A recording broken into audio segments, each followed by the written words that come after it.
Often than none, and I say often just to give allowance to those times when it's not obvious, the plans of God are shrouded in our mistakes and the plans of the enemy over our lives.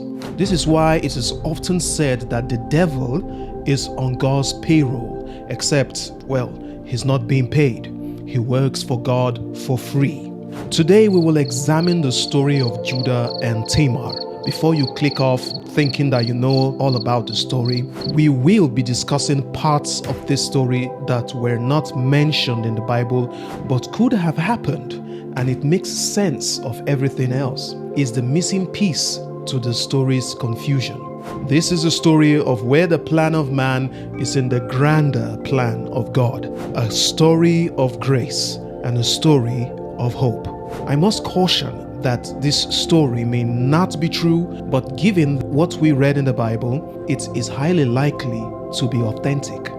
Let's take Judah, for instance. We may not have been told, but we can perceive that he is a man of great wealth and high status. Seeing that he is the son of the so blessed Jacob, he has a signet ring, something that is not quite common with ordinary people, a staff, and sheep that he shares as a very strong source of income. However, this video will not discuss the story of Judah in detail, but if you want to learn more, check out this video where we discuss how we knew all these things about Judah and how they all connect. We will lay more emphasis on the woman called Tamar. Tamar, on the other hand, was a Canaanite woman.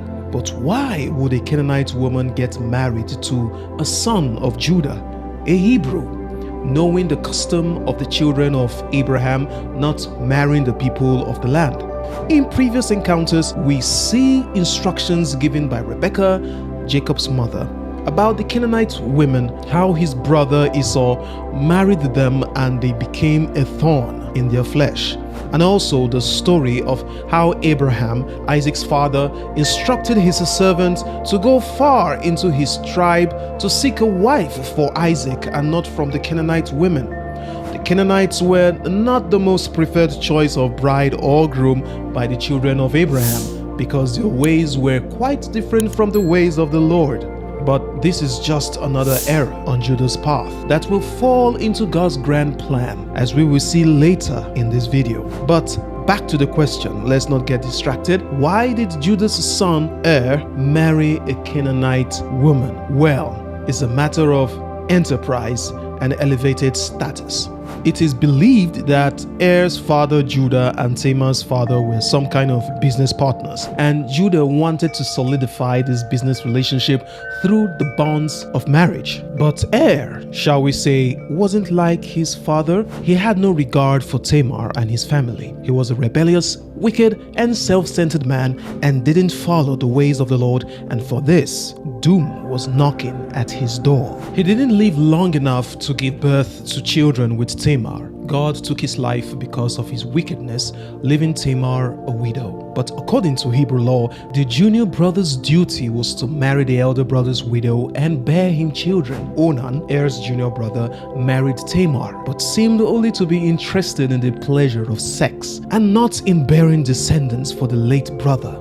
For you see, whenever Onan slept with Tamar, he pulled out what we call today as the withdrawal method. So his semen spilled to the ground to prevent Tamar from conceiving, and he was pretty darn good at that. For this wickedness, God also took his life. The responsibility of bearing descendants for the elder brother now falls on the shoulders of Shelah, the third and last son of Judah. Still, he was too young to take on the responsibility. So Judah sent Tamar back to her father's house until the son was old enough to get married to her. It appears that age was just a number in those days as it is now. But Judah was scared to give his son over to Tamar even when he got old enough because he didn't know the fate that awaited him. I mean, you can't blame poor Judah now, would you? This was his last boy, for crying out loud. Tamar, realizing things weren't going to work the way she expected,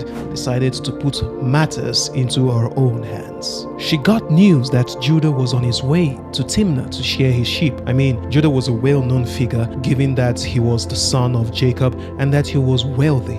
So news flies fast about people of such status. Hearing this news, she dressed up as a prostitute and positioned herself at the entrance to Enaim, which was on the road to Timnah. I wondered how Tamar knew about Judah's love for women. Anyway, Judah encountered her there and as a prostitute slept with her. By the way, Judah didn't recognize her because she covered herself with a veil. But before they were able to, do the deed, Tamar took his staff and signet ring and cord as collateral until he paid her for her service with a younger goat from his flock. Judah gave her the items, and after the deed was done, they went their separate ways. Judah later sent his friend to go give the promised goat to the prostitute, but Hira, on going there, didn't see her. As a matter of fact, no one had ever seen a prostitute at that gate before. Hira quietly went back to Judah to give the message. "Let her keep what she has, or we will become a laughingstock," Judah replied, and all seems to have been over until 3 months later. Tamar was brought out to be killed for the act of prostitution because she was found to be pregnant. Judah encouraged the execution. Of course, he would, given that he didn't want his son to marry her.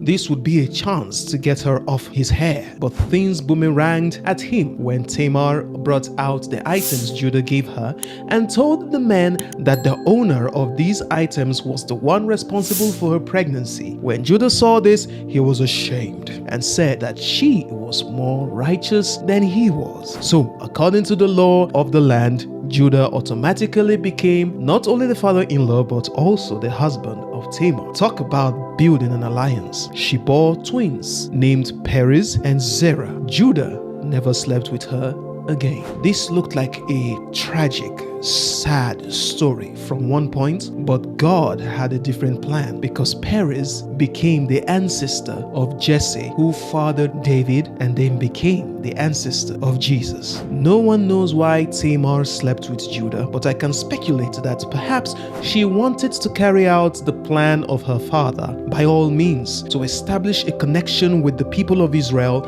seeing that they are blessed by God. I mean, who wouldn't want to receive blessings from God, especially when they know that they have a group of people living in their land that have it?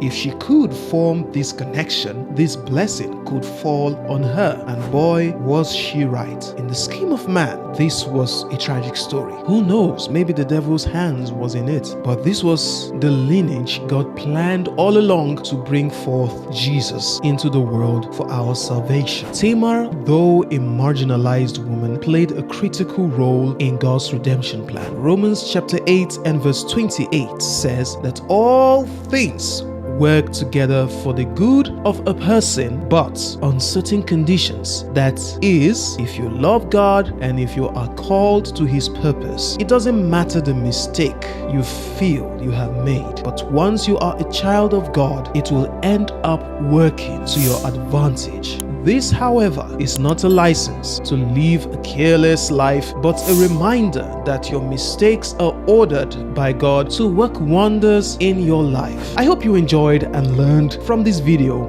If you do, please subscribe, like, and share it. It would mean the world to me. By the way, Judah seemed to have made a hell of a mistake, but God was able to make things good for him eventually. Watch this video right here to find out the full story of Judah's life and how he became a powerful leader, not just for himself, but for the power of the leadership of his lineage too. You can also check this video on another man who had a very challenging childhood and how God used him for a grander plan. You will love these videos. God bless, and I will see you in the next video.